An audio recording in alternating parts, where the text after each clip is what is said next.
Hello, folks, and welcome back to the Virginia Democratic Small Business Caucus Show. Live. We're back at you. Yeah, we're back at you on December the 29th. And we're so happy to have you back as we start our December 29th show. We've got our hostess with the mostest back. I am so happy because we have Aaron Porcher, my co-host, back. Aaron, how are you doing? Hey, Mark, I am wonderful. So glad to be back. We're going to go out this year with a bang. I'm excited. 2022 is going to be large. What's that? 2022 is going to be large. Oh, yes. Large. Oh, my gosh. Everything big. How are we going to end 2021, though? Tell me, how are we going to end 2021? Tell all the folks out there what's going to happen as we end the show on December the 29th, 2021, our last broadcast of the year. Look, we leaving them on a high note, expanding their mind and their life and their business. Like, they're going to be like, whoa. We're going to leave them with a lot to think about and some decision points. So 2022, they'll know that it's go time. Well, I'll tell you one thing. We've started this thing out, I don't know how many, 16, 17 shows in. We just sort of said, hey, let's jump in and do this. We got things to fight for. We have things to tell people. We got small business folks out there. Oh, all of our Democratic small business owners, all of our small business owners, all of the soon-to-be small business owners, and everybody who are our supporters. We just love to see you here as we just have a nice, informal, informative, but engaging show with a really great special guest. But most of all, we have our hostess with the mostest, the co-hostess with the mostest back, Aaron Porcher, the interim chair for the Louisiana Democratic Small Business Caucus. I love it. Yes, and I am here for it. Aaron, you're looking good too. So what have you been doing? Why, thank you. Well, Mark, I've been here in the DMV since the 2nd of December and just really preparing for 2022, with the small business advocacy, with all of the opportunities that are coming down the pike to do business with the government, from the Fed to the state and local government. We're just gearing up for it all. 2022 is going to be big on so many levels, and we're changing the narrative in so many ways, and just really helping small business owners see that we have access and take action and get this money. Well, there you go, because a lot has gone well for the Democrats and for the country overall, for small business folks. When we look at it through the lens of all that we've had to come through in 2020 and 2021, and even where we are today, it's still not out of this whole COVID pandemic thing with the new variant Omicron that's out there and everything else, but we are struggling still, moving through, and just good things have been happening. But I know there's been some, sad things, but you know what? We're still here. We're still fighting. We will not give up the fight. And, that's a perfect sort of segue for me to start to talk about my folks out there who have not been vaccinated. So if you don't know, now you know. We're telling you, get vaccinated. There's 2 shots out there that you have to take once you've done your due diligence and you've made up your mind and you've decided, okay, I'm going to go ahead and get this vaccination because it's the best thing for me and for my family, for the country, to sort of narrow down this COVID coronavirus that's been ravaging not just the United States, but the entire world. But we have been making it through, getting some good things done through the Biden administration, what they've been able to do since they've come on just a year ago. It's only been 1 year. It seems like it's been longer, but it's only been It does. And I say longer, but I mean longer in a good way, not a bad way. It's that a lot has happened in 360 some days. Yes. We're almost to that 365th day. We're very close to it. And a lot has gotten done by this administration. And, of course, we have some things that we're still challenging. We have to get it done, but we're we're chewing gum, we're walking at the same time, Yeah. and we're Work is required, right? Work is required, you know? Gotta vigilance is be working required. at it. So Resilience. you have decided, not you as you were, you have decided you're going to get your vaccination. Remember, there is now a third shot that's out there called a booster shot. And you need to get that booster shot because you need to have that, which the CDC is saying, folks, get your booster shot, call your local health department or CVS drugstore. I think in the DMV area, they have the various different drugstores who are also doing that along with your local government or whoever else you need to call to get that third shot. Go ahead and get it. It's important that you do it. As I said in the last show, Aaron, you know, my wife is a nurse and she heads up surgical services for a large hospital in the Prince George's area, and they're having a huge struggle with that. This thing is really attacking the country, and only one way you can make sure that you're safe: get your first set of vaccination, get your booster, because we love you. We want you to be here for your family. I don't care what side of the fence you sit on. I don't care how you feel about one issue or the other. You're not going to be able to do anything unless you're here with us. So get that shot. What you got to say? Anything you want to say about that, Aaron? Hey, make a choice and make a decision. Protect yourself and others. Amen. Amen. There we go. So that's what we're telling you about COVID. Come on, get on it, folks, if you haven't done it. Listen, the other thing we wanted to tell you about is, guess what? You know what day it is today? Do you know what day it is today? Tell them, Mark. Let them know. Oh, y'all thought it was hump day, but it is hump day, but it's woke Wednesday. You got to stay woke and stay with it. I'm telling you, it's woke Wednesday and hump day, if you want to call it hump day. But it's woke Wednesday. You got to stay awake and stay with it. We just said it. Folks, they are coming for you. They're coming for you in the sense that there are folks who want to do things that are not good for your family, for this country, and for your communities. And one of the ways that you're able to stay engaged is by staying woke, not woke in so much in the slang vernacular, but woke in the vigilant vernacular. Got to stay vigilant. You got to stay on it. No rest for the weary. As one of my political friends would say, well, you can rest when you're dead.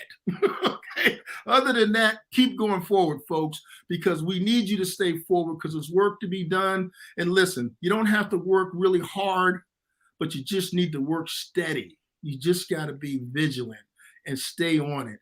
And stay on it because there's things that we need to get taken care of. So that's why I'm telling you, folks, it's Woke Wednesday. So stay with us. Aaron, you got anything to say about Woke Wednesday? I love Woke Wednesday. Hey, listen, I think you've said it all. I think you've said it all. Well, you think you, oh, well, okay.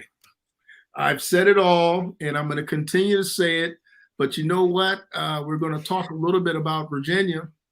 And there's, of course, as we said last time, all you Virginia folks that are out there, of course, we had a challenging, I guess that's a nice word for it, election, the last statewide election where the Democrats did lose all statewide offices, I'm sorry to say, which you probably know about. And you know that we lost control of part of the House of Delegates, we retained control of the Senate.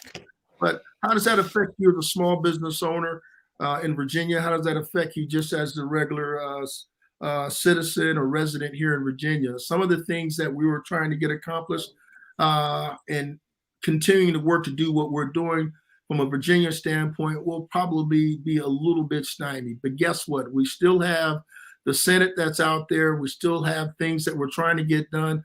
There'll be some hamburger making that goes on between the two different groups. But guess what, folks? But folks are happening and folks are coming in. I just got a ping from our special guest. So she's on her way. I'll talk to you about her later. But listen, folks, stay vigilant. We're still getting things done here in Virginia. It's looking good, and we always got next year. We're preparing for next year. We're preparing for the next election that's coming up.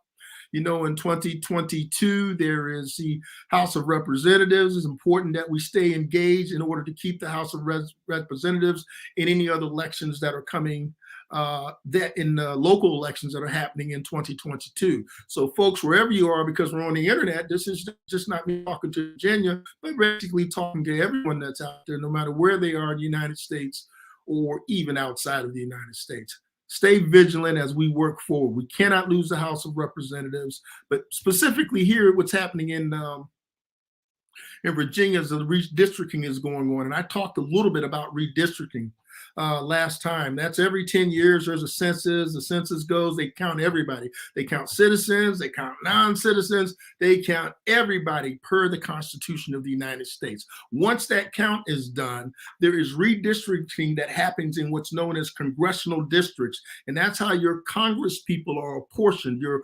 representatives in the House of Representatives, and also at your state level.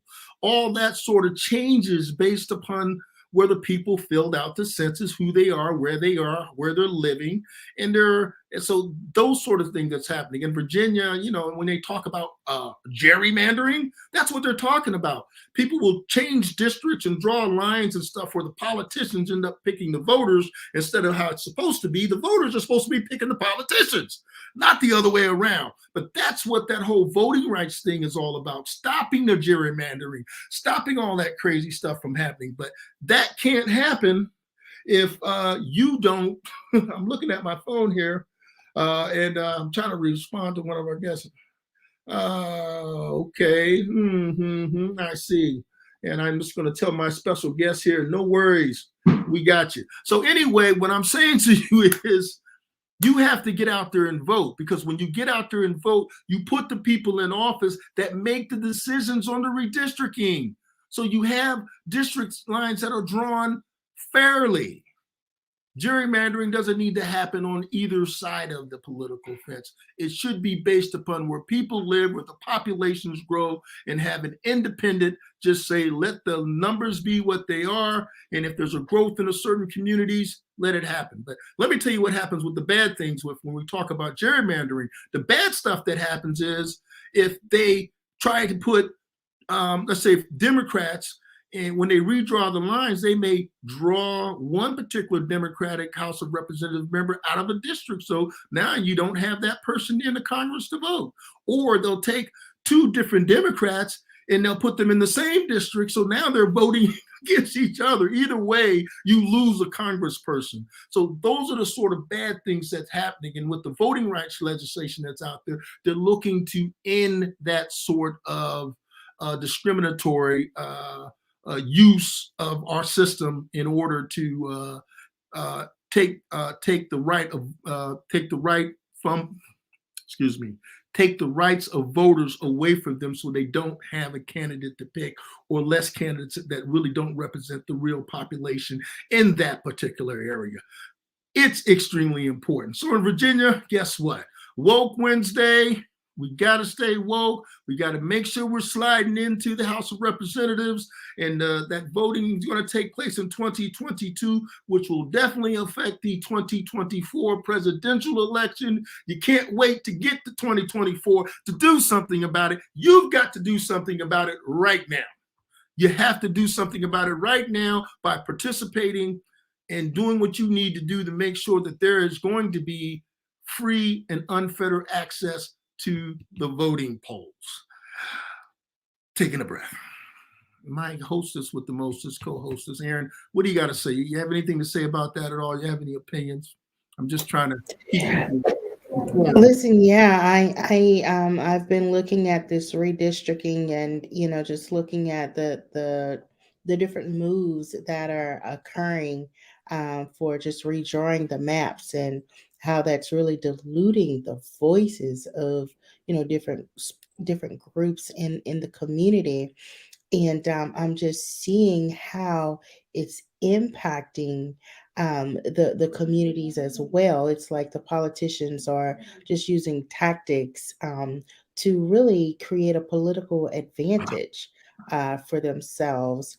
And you're so right about really having this conversation to really help myself and others really understand what this is and what we're facing, so that we can really get involved and take action and really speak out and let people know where we stand, right?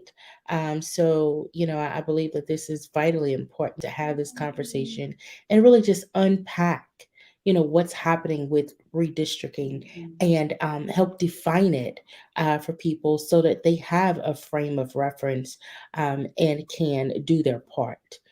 So, Well, yeah, thanks for really, bringing this up because, every attempt to undermine our ability to choose the mhm, representatives, it's a real threat, right? it's a threat It's to a the real threat, yeah, to our you, liberties. So, you hit the nail on the head, Aaron, because this is what's important. This is where Democrats have been not doing their best work, where we want to change things at the state and local levels, where people are not coming out for those midterm elections, where those state delegates and those state senators get elected and judges get elected, all those sort of things in the various different 50 states. In certain states, judges are elected or they're appointed by these midterm elections, these gubernatorial races, and the state senate races, and the state delegate races, and your local race for your mayor or your councilman, all these things. But that's where our competition has been outdoing the Democrats, because the Democrats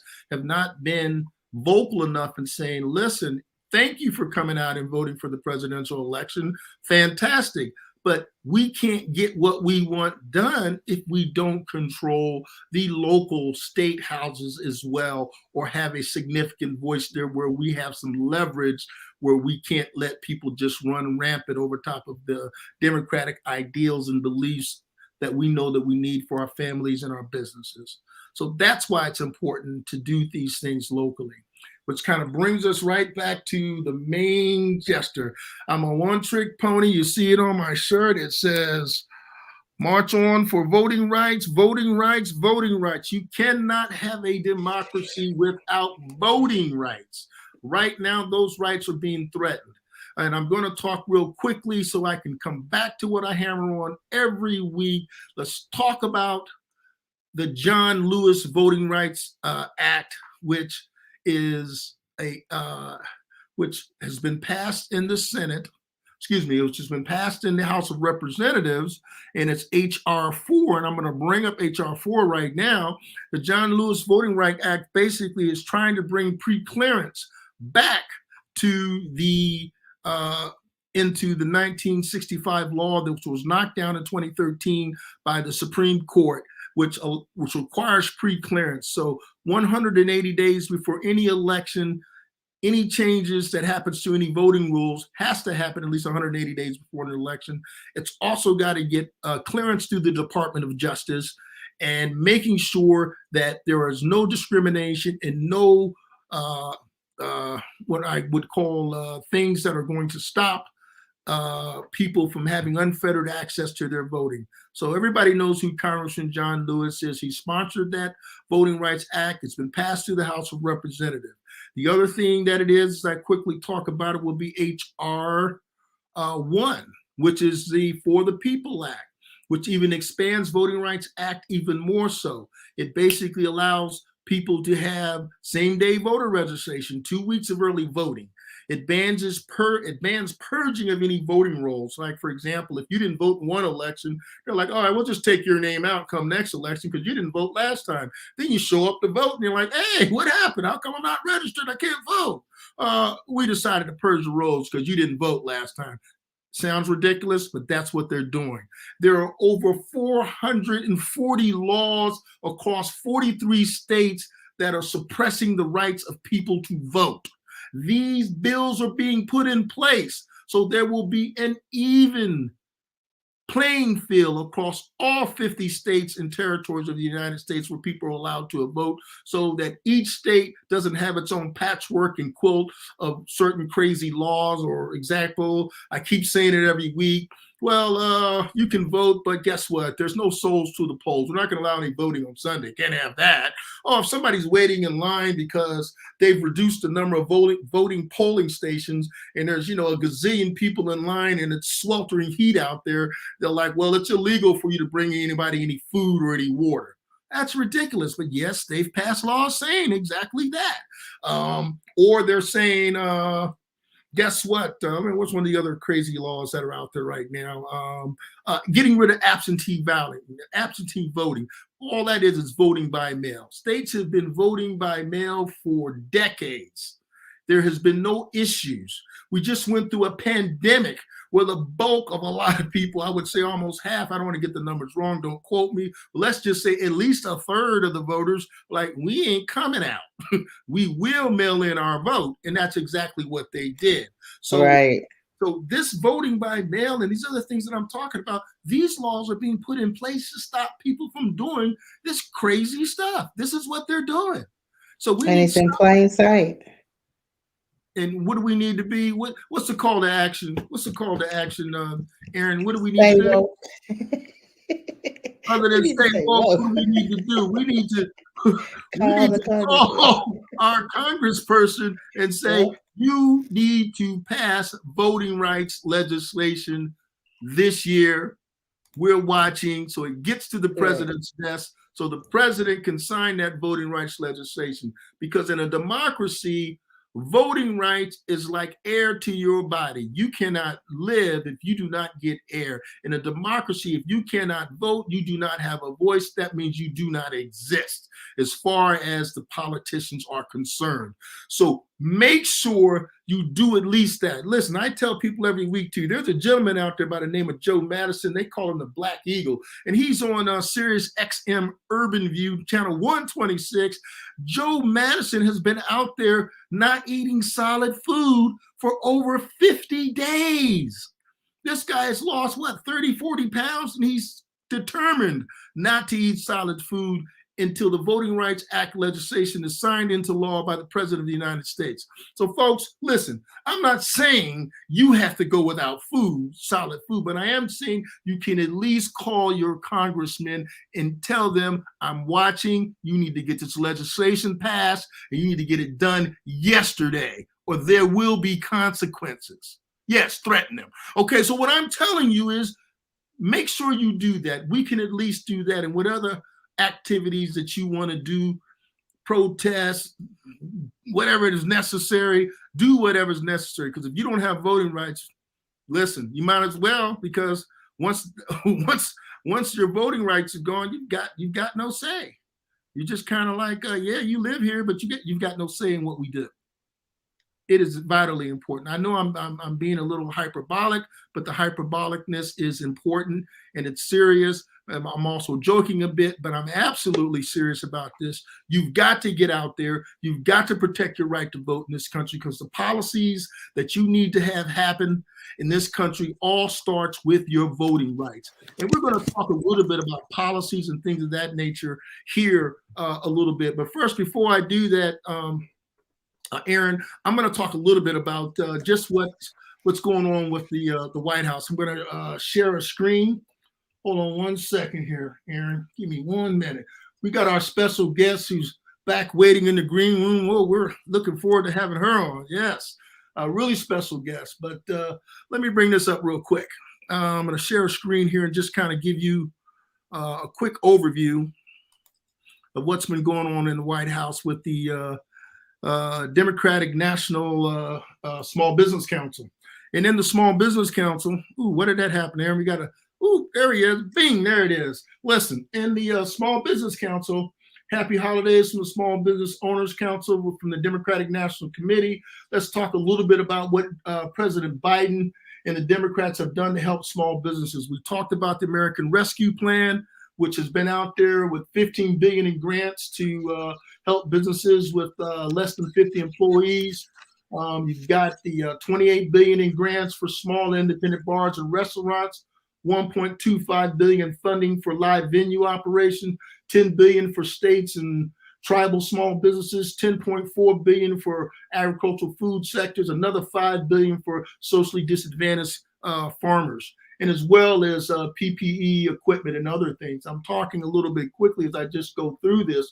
And of course, you've had the Bipartisan Act, infrastructure law, which has been passed through the House and the Senate, for $65 billion for rural and urban broadband, $73 billion for power grid infrastructure upgrades, 56 billion for public transit, 7.5 billion for electric buses, 55 billion for water infrastructure, and 5 billion for Western water droughts and the problems that they're having there, and 109 billion for roads, 25 in bridges, 25 billion for airports, and 16 billion for waterways and ports, and another 21 billion in remediation. All those things that you see out there are a result of having the right people in office, so the things that you need to have done as a small business actually get accomplished. And the other thing that I want to bring up real quick is to talk a little bit about the progress of the White House under the Biden administration, the Biden-Harris administration. Unemployment last year, 6.7%. This year, it's down to 4.2%. Last year, it was 0 Americans fully vaccinated. This year, we have 71% of Americans vaccinated.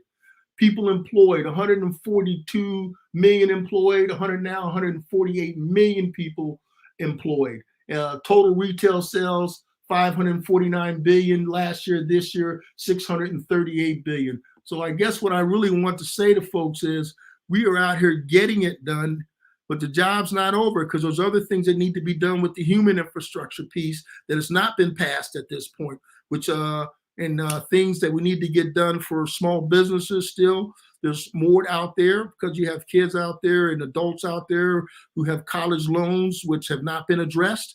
We have also people out there. We have the George Floyd Policing Act has not been addressed. Voting rights has not been, well, when I say not been addressed, the legislation has not been passed. And there's a lot of other legislation that's out there, particularly that is affecting small business people and their families, and particularly for African-American, Latino Americans, and Asian Americans. Basically, I hate to say people of color because I think it's too general. I'm just going to say everybody out there, Native Americans, if you're not European American or white Americans, that are being affected by this in a larger way than the other larger population. So, folks, there's just a lot to do. We got an hour show. We can't cover it all. But listen, I want to talk a little bit now.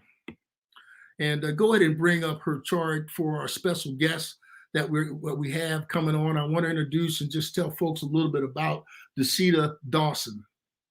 And I'll tell you, the Small Business Caucus member, and as a small business owner, I attended the 2021 Black CannaCon, where the largest and most influential African Americans in the cannabis business attended a 5-day event down in New Orleans. And it was really interesting and to learn a lot more about it. And I had seen Dasheeda Dawson. I'd heard about her on a couple of different platforms, and on the Sirius XM radio, on the Urban View show, where she has a regular show there now called on the Reed Daniel Favors show called the Power of the Flower Power show. Dasheeda's going to correct me when I get to. She's smiling at me in the green when I see her. But listen, let me tell you a little bit about Dasheeda. She is an incredible person. Dasheeda is the WeedHead. That is her trademark. She's a global cannabis advocate, award-winning Fortune 1000 business strategist, and best-selling author. She has a fantastic book out there called How to Succeed in the Cannabis Industry, which I have 2 copies, by the way. And also, she has nearly 20 years of business development, strategic management, brand marketing excellence, while leading dynamic teams for the United Way, Target stores, Victoria's Secrets. Over the 5 years ago, I'm tripping over my own words. Over 5 years ago, she transitioned into the legal cannabis industry as a senior executive consultant, strategy expert, and thought leader for multiple businesses and municipalities and media outlets across the United States and abroad. Currently, Dasheeda is the Portland, Oregon Cannabis Manager, overseeing all regulatory, licensing, compliance, and equity initiatives for the city's legal industry. She is a co-founder and chief strategist of the Cannabis Health Equity Movement called CHEM. She's also serves as board chair of the National Cannabis Regulators of Color Coalition, CRCC, along with her sisters, Imani, who I met. She's a fantastic person, and her other sister, Ice. They also co-founded Cannabis Education, Advocacy, Symposium, and Expo. It's called CEASE. Pretty cool acronym, right? It's a Brooklyn-based nonprofit educating communities across the country about the myriad of opportunities in the cannabis business. Let me tell you, Dasheeda is a Brooklyn-born, New Jersey educated, and she received her MBA from Rutgers Business School, earned her degree in molecular biology from Princeton University. Folks, put your hands together and let's hear it and give us some love for Dasheeda D. Dawson. She is the CEO and author of the WeedHead and Company. Oh, let's do it. Yeah. Welcome. Dasheeda. Thank you. I feel like my brother just introduced me to the stage. That's awesome. I love that. And it's amazing. And still so much energy from the first time I met you in person at the Black Canna Conference. Well, Dasheeda, the only reason why I told you why I came to that conference was to meet you. And I'm being serious. I said, I've got to meet this person. And I got so much more. It was more than worth my investment of time and treasure. But we want to talk about you and all the great things you've been doing with policy and equity around the cannabis business. I tell people all the time, I learned it's a $24 billion business this year and over $330 billion over the next couple of years. It is a strategic business that African Americans have been getting pounded with and going to jail over and being just incarcerated, over incarcerated more than anyone else, even though they don't do any more use of this particular cannabis than anyone else does. But this is their opportunity really to get equity and also have something that will create legacy wealth. As I turn it over to you, but first let me introduce you to my co-hostess with the mostest. Her name is Erin Porcher. She is the interim chair for the Louisiana Democratic Small Business Caucus. I couldn't get her at that event, but we'll get her there next year. Erin, Dasheeda. Nice to meet you, lady. I've heard some great things, read some great things, and really looking forward to hearing what you have to share on the show today. Nice to meet you. Nice to meet you as well. We definitely missed your presence in Louisiana, but the good news is I believe Black Canna Conference announced that we will be back next year. Similar to Essence Festival, the intention is to pour into New Orleans, and they welcomed us with open arms. And so shout out to the city of New Orleans. And of course, Louisiana has just made some strides in the world of cannabis, and I'm excited about the efforts that we can get on the ground for people to join the industry, however they can best join the industry. And that's what we'll probably talk about tonight. Awesome. Well, I'm hoping you can tell us. And then one of the other reasons I have Dasheeda on the show is because we've been talking with our different state senators and our state House of Delegate folks and other different folks in supporting, making sure there's going to be equity and the proper policies and laws that are passed in Virginia as we work that issue out. And as you know, we had Paul McNeil on the show last week. So you're a fantastic follow-up this, Dasheeda. The stage is yours. Talk about whatever you want to.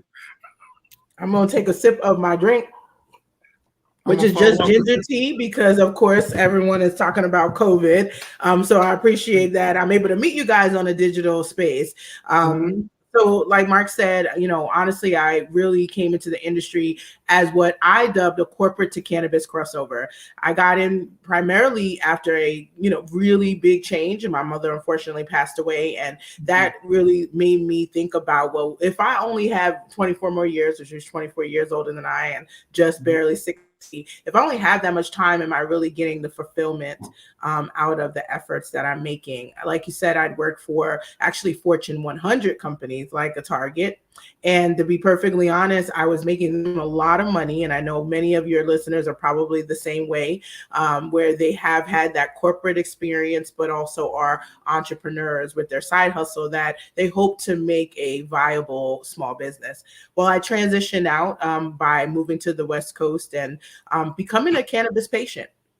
And I know it's important for me to say that first and foremost, because I have a science background, and it took me a long time to come out of the cannabis closet simply because of the stigma and, of course, just how we have been disproportionately harmed from cannabis criminalization. People call it the war on drugs, but I like to keep it real and be very clear on what it was. It was a racially biased enforcement of criminalization of cannabis. We have more than enough Absolutely. data. This is not, overblown. The data for sure. proves that. Right. Yes, it does. And it's proved it for a long time. But I think what we have is a momentum after George Floyd, rest in peace, had this really transformative activity, I guess, on the internet and in many different countries. We are sort of still riding that momentum. And so you're seeing within the cannabis space something that advocates of color, people like myself, have been talking about for years, finally coming to the forefront. And that's an equity conversation, one where we are talking about how do we legalize and make tax revenue, right, off of this new industry without first rectifying and remediating the past. And again, the past is the racially biased enforcement of cannabis criminalization. And that means looking at particularly Black, Indigenous, and Latinx communities, and largely communities of color overall, and targeting them for entrance into the space. Now, entrance is many different ways. Like I said, I came in as a patient first because there are inherent medicinal value of cannabis, and that was something that was missing. And because the way I grew up and being Black in the era of the war on drugs, I was definitely not one that was going to try that on my own. It really did take my mom, before she passed and was suffering with cancer, to say, hey, you should try this. You're having some real issues and challenges. And if you want to keep up the pace you are keeping as an executive, I need you to, try some holistic healing.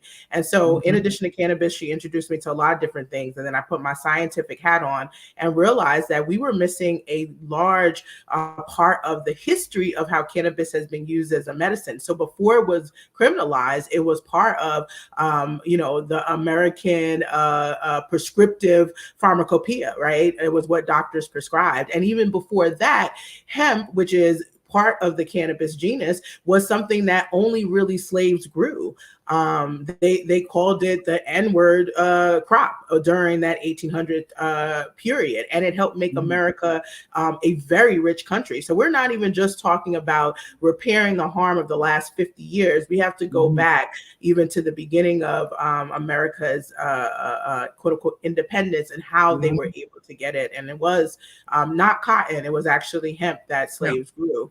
So it's all of this that I take into my everyday job now as a government official, as a regulator. And what I'm seeing is that we have put in place regulation that were purposely designed to keep out people who were previously incarcerated, arrested with any of the criminalization. Well, if we're disproportionately arrested and incarcerated as a result, of course, now you're seeing that we are disproportionately being left out of the cannabis space on the legal side. They recently published a report on the top 10 CEOs by pay in the cannabis space, and all but one were white men, and that one was a white woman. This is not an area in which we're looking for two reasons. We're getting shut out based on historical criminalization, but we're also shutting ourselves out because the ones of us that have made it from the hood and made good, like myself, the people who have seen what happens when you do, deal with it in the negative, we're not willing to risk our career or our businesses for it. And what I've got to say is that now more than ever, you have the momentum, and hopefully you have people like myself, leaders in place that are hopefully shining a light on that pathway that you can make to cross over your skills to the space. That's why I wrote the book, because I kept going to places like Black Enterprise Entrepreneur Summit. I did that down in North Carolina. I did the NAACP National Conference twice.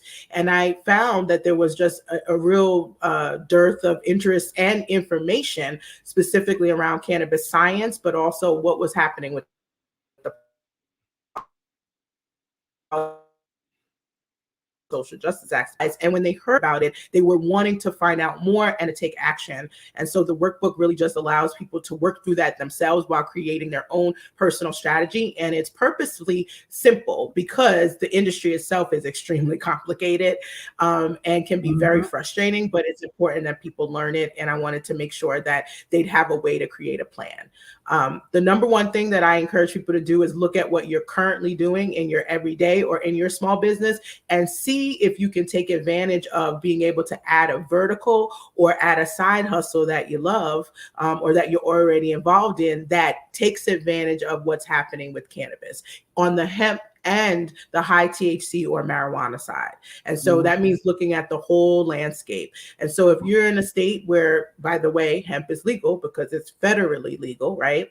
You need to look at what are those opportunities. I take things as simple as, or as sort of obscure seemingly, as massage therapy. I've worked with a client that she opened her own massage therapy franchise. And one of the first things she did was try to figure out CBD infused hemp derived CBD infused oils that she could utilize both at retail and in use. So not only was she improving the efficacy and her clients kept coming back wanting more, she now also created a retail vertical for her that included a point of differentiation. No other massage therapy location offered CBD infused products.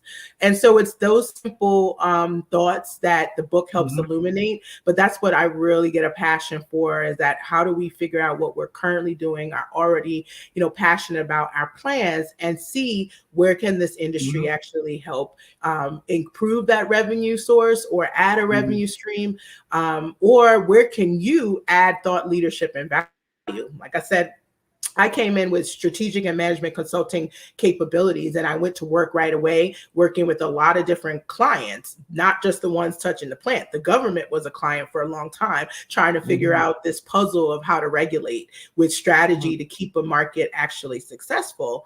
And so I learned a lot, but I also had Native American tribes as clients because they have sovereignty and they're trying to figure it out as well.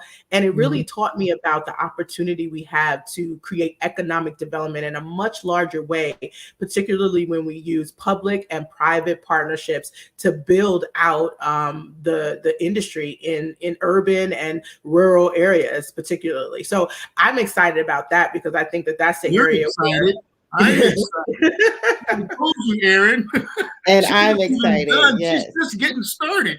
I am. I can talk forever, but I love that you're having these conversations because we need more people who are guiding cohorts and coalition of small businesses to get involved at the policy. So I'll just say before we start talking more on with some questions, honestly, I'll just say that at the federal level, there's a lot of conversation about legalization, but I'll be real, even though I've been in this game for a while, now 6 years, wow, I am not necessarily thirsty for federal legalization because at the state and local level, one, we can move a bit faster. It's a little bit less bulky. We create precedent. Virginia has created a precedent. We did not expect below the Mason-Dixon line state to have real flower, to actually use the word equity in legislation, because let's be honest, Louisiana is still struggling as far as the equity is concerned, in my opinion. There is some, work that needs to be done there, but these are still two great states to use as precedent. Whereas go ahead. No, I'm going to ask you a question while you're on Virginia. I take it you've looked at some of the Virginia legislation that's out there, right? Yes.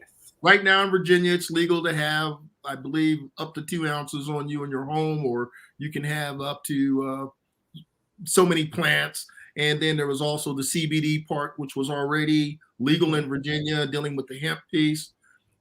If you've had a chance to look at that legislation closely, I don't know. I know I did ask you about this, and I know I wanted to talk to you further about it, Dasheeda. I love what you said about the equity piece, but why are you saying that? Well, the fact of the matter is that states like Florida, which is a very large medical cannabis state, they are making money hand over foot. They have all but disenfranchised people of color in the space. One, they had limited licenses, which Virginia does have. As far as the current statute, it's intended to be limited, but they are looking at how to bring diversity. That was missing altogether from Florida. There's also just the home grow piece. Right now, for a long time, I feel like we've been fighting about home grow because everyone's trying to make that the illicit market. Well, in fact, medical patients should not have to worry about what's popular or what's popping in the dispensary to get the medicine that they need. So home grow is actually an equity issue.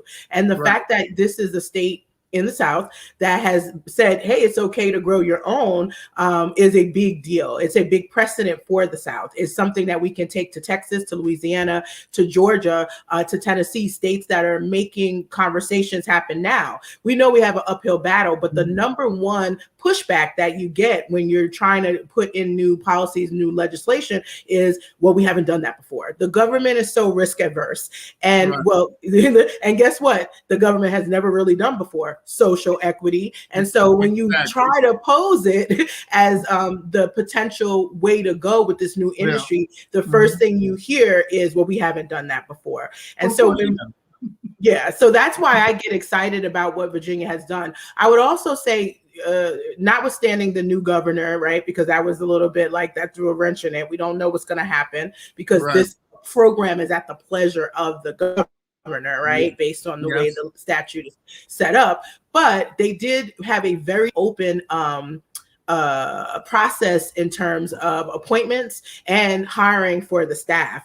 I can even say from New York, like we struggled with the governor even making an appointment, and we had to lose that governor, get a new governor, right? Before we were able to get those appointments. So Virginia actually leapfrogged New York based on how quickly they were able to do it. And when I looked at the diversity in those appointments on the different boards that are available, I was also impressed there. Again, this is more than what we've ever seen in terms of people of color. I was only the third Black woman in the country to be selected to oversee a cannabis regulatory office. So and that happened in 2020. So it's just one of those things where we have to continue to remember that we're literally making history here. And so if it's not perfect, it's okay, because we will keep pushing.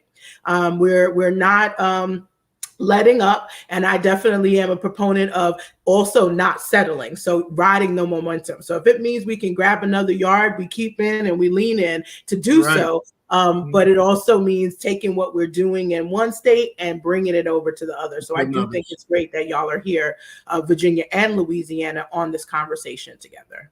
Well, how do you, I've heard a lot about this federally, about the SAFE Act and about the cannabis industry being able to use the banking system. Can you give us your knowledge that you know about that and how it may affect some of the different states? Sure. So SAFE is a very, right now, controversial, but fortunately dead topic in the sense that it did not get included in this omnibus bill that was like a national defense must pass bill. What's been happening is SAFE is an act that's primarily a legislation for banks. But in true government fashion, and this is partly why I chose to work for the government for a bit, I didn't understand why we were making the decision we're making. But in true government fashion, we are now marketing this bill like it's a bill for people. Oh, it will make Black and brown people have better access to banking in cannabis. It will make, your checking account fees reduced. But if you are a small business and you're a Black and brown small business, you already know that your access to banking, whether you're in cannabis or not, is still already a challenge. And so all it does is give the banks a loophole to act in the way that they currently been acting, which is without equity. There's no equity in banking. And so while we free the money basically for the big multi-state operators who, yes, everyone's saying they already have access to banking. They do. But they want more. They want commercial loans in the form of 8-figure loans. And so we're basically saying, yep, we'll give them an 8-figure loan while we take home maybe at most $120,000 in savings off of a checking account. Because Black and brown people still won't get the commercial loans. It's a bait and switch, in my opinion. I talked about it on the Flower to the People show, on the Lurie Daniels show. Yes, because it's like power to the people. I'm definitely trying to bring flower to the people. We've been behind in the conversation, and our segment is going weekly at the start of the new year because we need to catch up. And one of the things I love about her listeners, like yourself, y'all are about action.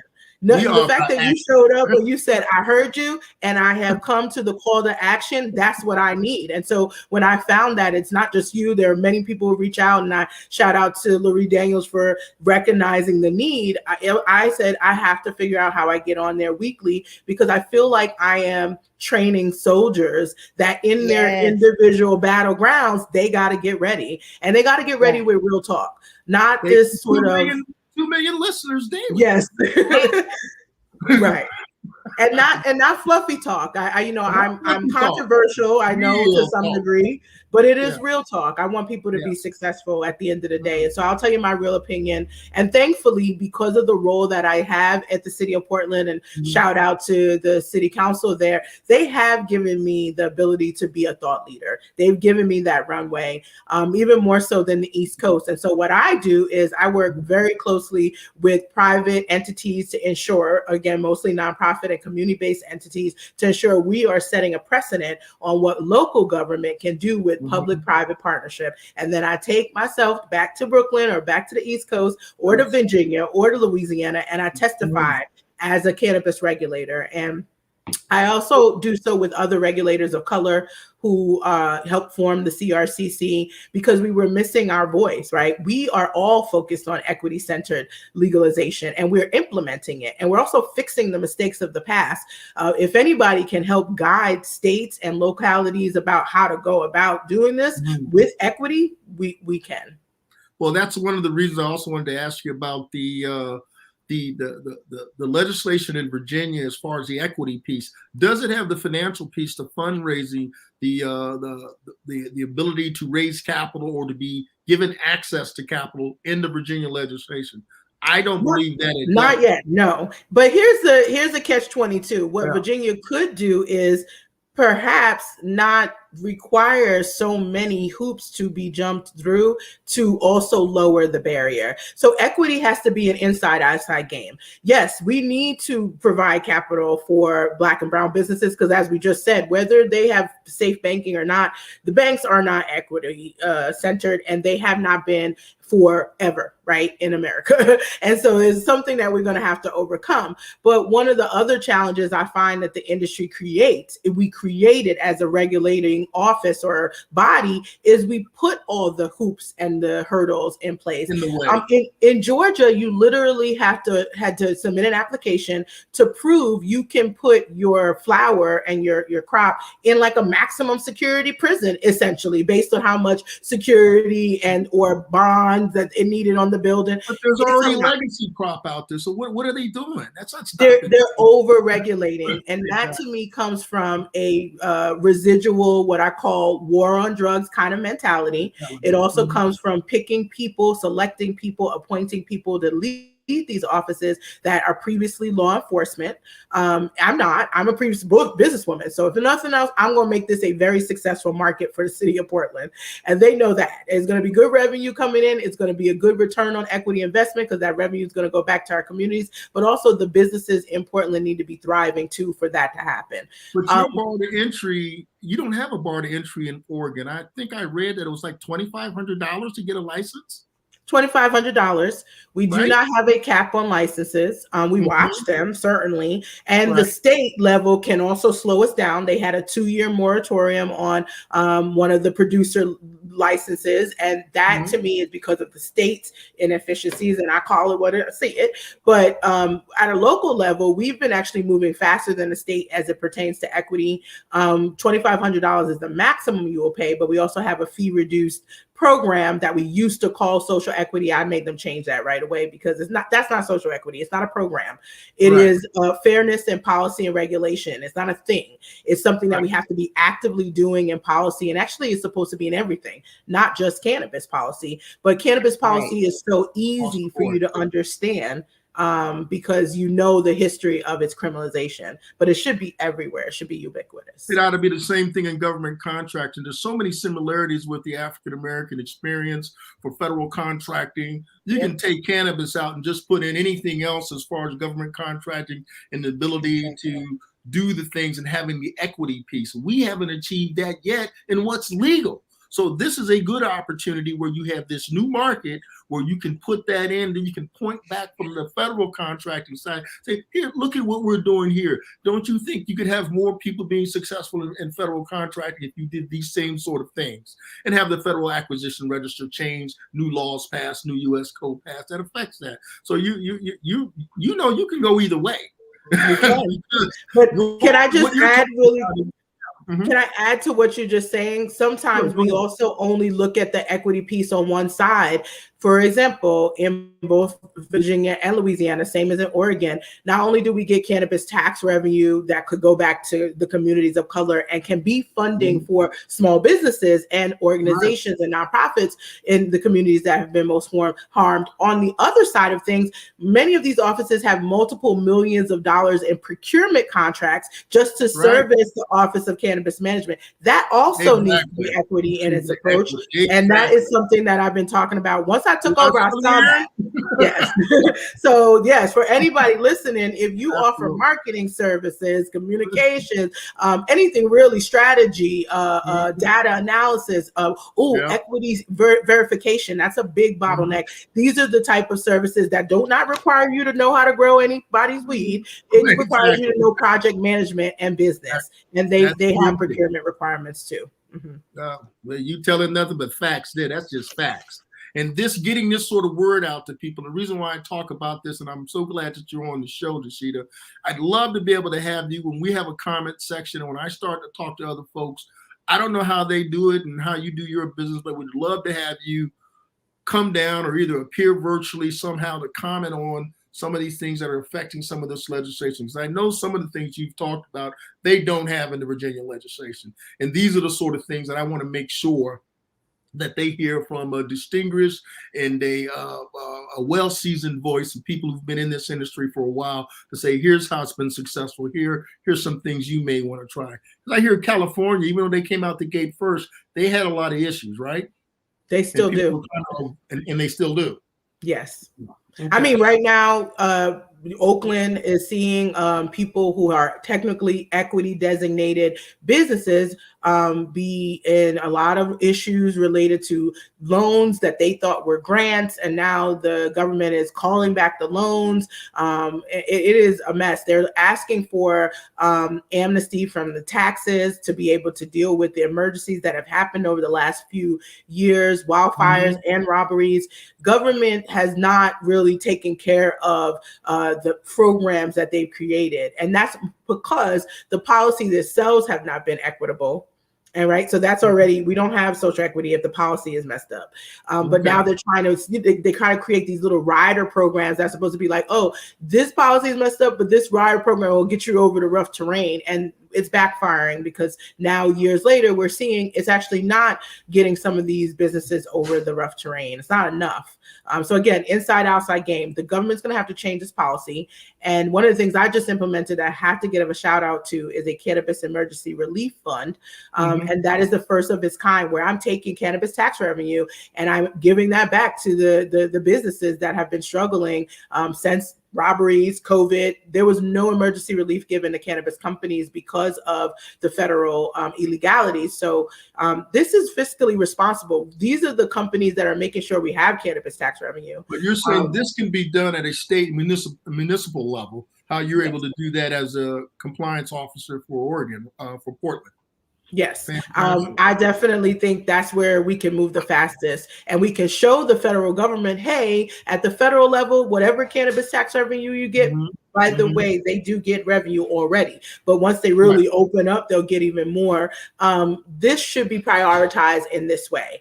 And we have proof that it needs to be that because Portland did this, or Oregon did that, or Virginia did this. That's the way we're going to be able to win the game at the national level. And so for now, I'll be honest, I just care about them stopping the arrest of people. Like that could happen without us creating a whole marketplace for licensing and the like. We have made it a pill that needs to be swallowed. And the pill is basically letting people out of jail, expungement, doing the right thing. And we're like, oh, we need to wrap that with having this whole market. Some will say we can't do the right thing unless we have money to pay for it, and that's what the market will do. I'm not sure I agree. I'm not sure I agree. Expungement and decriminalization are hand in hand. That needs to happen in and of itself up first. That is a part of what you need to do to even start to go down the road of equity. If you haven't done that, people are sitting in jail or their lives are being infected in other ways because, when they were 20, they got caught with a joint or something. Yep. They're unable to make an income or to be in a lot of different industries.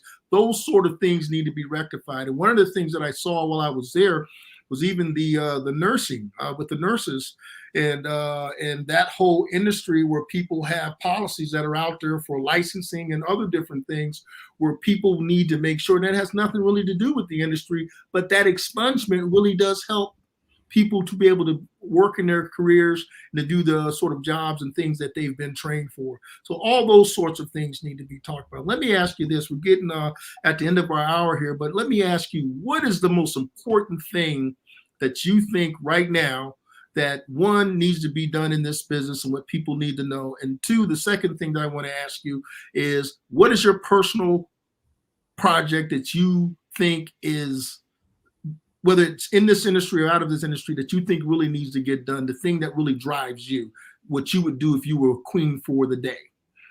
Go ahead. I mean, my family would always probably say I'm already the queen for every day. The way I reacted, but no. Okay, so the first question was about the things that I think really need to get done.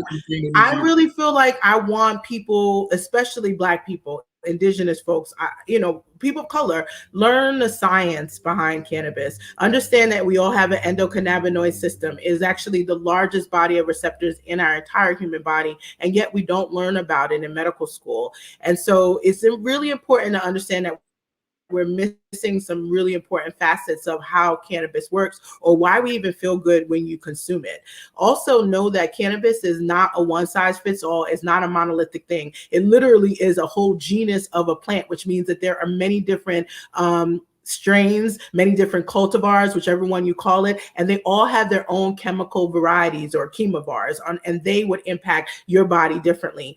Last thing I'll say is what works for you, Mark, what works for you, Aaron, versus what works for me may not be the same because everybody's endocannabinoid system is different, like a brain. And while there might be some hereditary connectivity, so maybe if you have a sibling or a parent, you may find some similarities. It's important to figure out what works for you as you're using it for medicine. I always say start with the hemp-derived market because it's the easiest. It's also the easiest for business. So if you're really afraid about, I don't really understand the high THC side of things, it's too much risk, start with the low risk, but also know that low risk is still the longest money. Hemp is the long money. Hemp can be made into cannabinoid medicine and nutritional products, but it can also be made into industrial replacement products.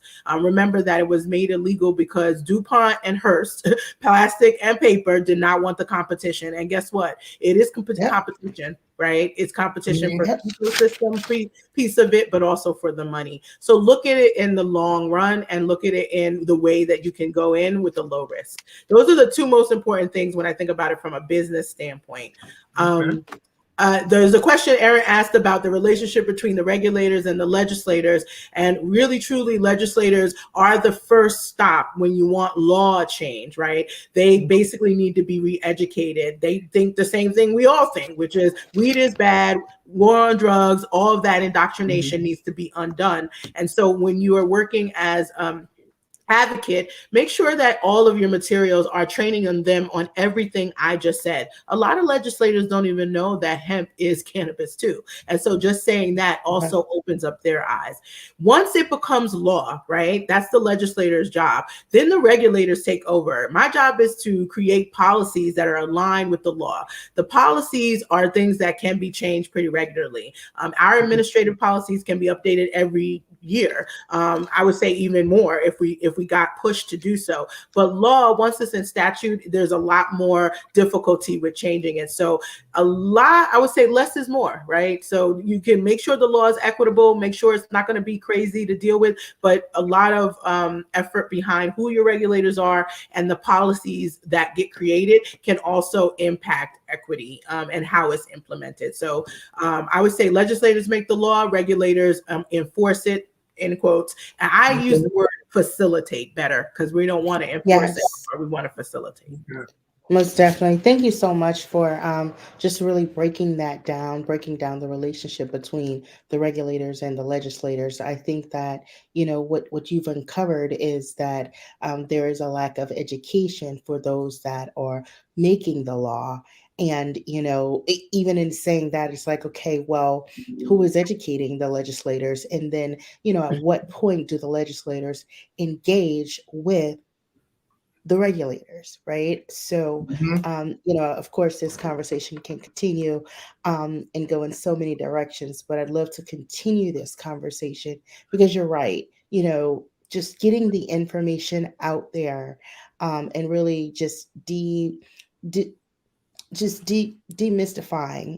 all of the things that people have heard about the cannabis industry is really going to open the minds of people so that they can see the opportunity, get involved, at the vertical with, where things align with what they're already doing, and really be able to be a part of the history that we're making and get a piece of the pie. So, at the end of the day, that's what we want to do within our community, is to change the narrative and help people see where this aligns with what they do and get their portion. So thank you so much for being here today.